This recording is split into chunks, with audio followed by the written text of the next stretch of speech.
এই জন্য আমি আমার স্ত্রীকে বলে দিছি, সুন্দর করে আমার বিবিকে বলা আছে যে আমি ওয়াজের মাহফিলের আমারে মানুষ যত অ্যাডভান্স আগে টাকা দিয়ে যায়, অনেকে অ্যাডভান্স করে যায় হুজুর এটা নেন, অনেকে বেশিও দিবার চান কই না আমার পরিমাণ মতো দেন, অ্যাডভান্স অনেকে দিয়ে যায়। আমি সুন্দর করে ডায়েরির মধ্যে নিচে লিখে রাখছি, স্ত্রীকে বললাম যে কয়টা মাহফিল যদি করতে না পারি, আমি যদি মারা যাই তাহলে মনে রাখবা এই সব মাহফিলগুলি সিরিয়াল করে নিচে নাম্বার দেওয়া আছে, কত পরিমাণ অ্যামাউন্ট তাও দেওয়া আছে। আমি মরে দেওয়ার সাথে সাথে একজনকে দিয়া তুমি সবাই ডায়েরির সামনে নিয়ে ফোন দেওয়া, সবাইকে ফোন দেওয়ার পরে কেউ যদি মাফ করে দেয় তাহলে লিখে রাখবা মাফ, কেউ যদি মাফ না করে সঙ্গে সঙ্গে টাকা ফেরত দিয়ে দিবা বিকাশে। সাবধান, যদি না দাও তাহলে তুমি দায়ী থাকবা।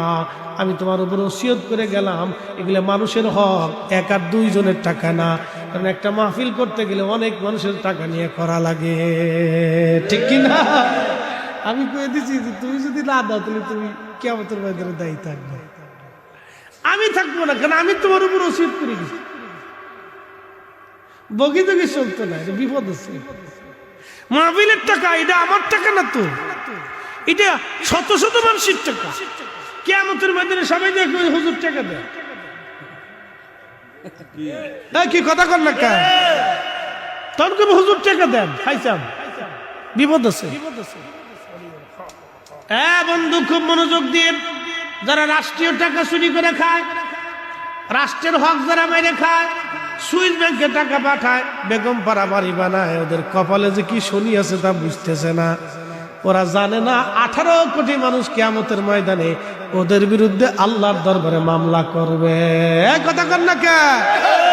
বাংলাদেশের দুদক থেকে বাইচে যাবে, সুপ্রিম কোর্ট আর জজ কোর্ট থেকে বাঁচতে পারবে, কিন্তু আল্লাহর আদালত থেকে বাঁচার কোনো রাস্তা নাই, ঠিক কিনা? আল্লাহর আদালত থেকে বাঁচার কোনো রাস্তা, হিসাব আছে, অনেক হিসাব। এই জন্য আল্লাহ রসুল মানুষের ইন্তেকালের পরে রসুল ইকরাম লাশ সামনে রাখতেন, সামনে রেখে সবাই ডাকতেন, তার দিনাপানা কি আছে, ঋণ কি আছে। এখানে ওলামা ইকরাম আছে, রসুল করিম তার ঋণ আগে পরিশোধ করে, তার ঋণ কি আছে। যদি ঋণ থাকতো সাহাবা ইকরামকে দিয়ে রসুল করিম ওই মানে কি বলে ওই আপনার ভর্তুকি দিয়ে তারপরে তার ঋণ মওকুফ করাইয়া তারপর কবরে পাঠাইতেন। নবী বলতেন সাবধান, ঋণ মওকুফ না করে কবরে পাঠাইও না, মহা বিপদ, কবর বড় কঠিন জায়গা, বান্দার ঋণ মওকুফ করে কবরে পাঠাও। এই জন্য আমরা কবরে দেওয়ার আগে সবার কাছে মাফ চাই, মাফ করলেন সবাই বলে হ্যাঁ মাফ করে দিছি, কি কথা কর না কেন? মাফ করাইয়া তারপরে কবরে পাঠাইতে হবে, বিপদ আছে। আত্মীয় স্বজন, মহিলা, দিনা পনা, গ্রামবাসী, প্রতিবেশী সবার কাছ থেকে ক্ষমা চাই নিতে হবে, মাফ করলেন কিনা বান্দারে, মাফ করে দেন। বুঝতে পারছেন? হিসাব আল্লাহ রসুলের হিসাব কত সুন্দর হিসাব ছিল, কি সুন্দর জীবন ব্যবস্থা রসুল দিয়ে গেল, কি চমৎকার আইন নবী দিয়ে গেল। এগুলি যারা ভয় করে তাদের সাথে আল্লাহর প্রেম হয়, কি কথা কর না কেন? কার প্রেম হয়?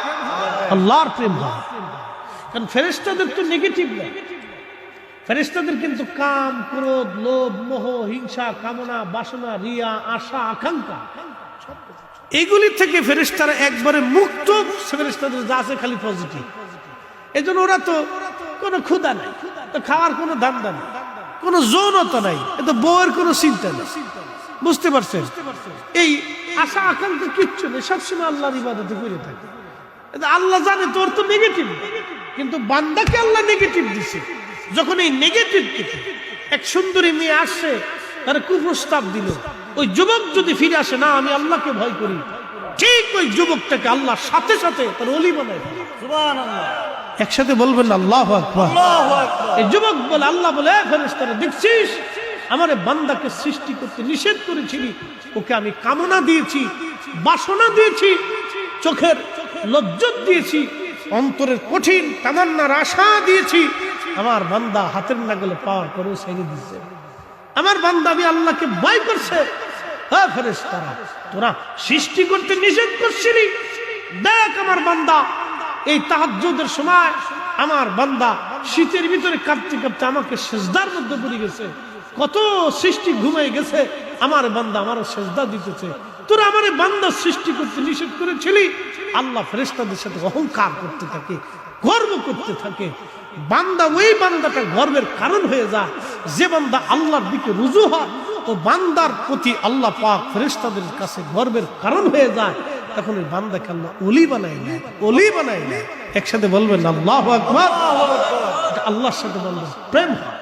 কি হয়? কথা কন না কেন? কি হয়? কি হয়? প্রেম হয়।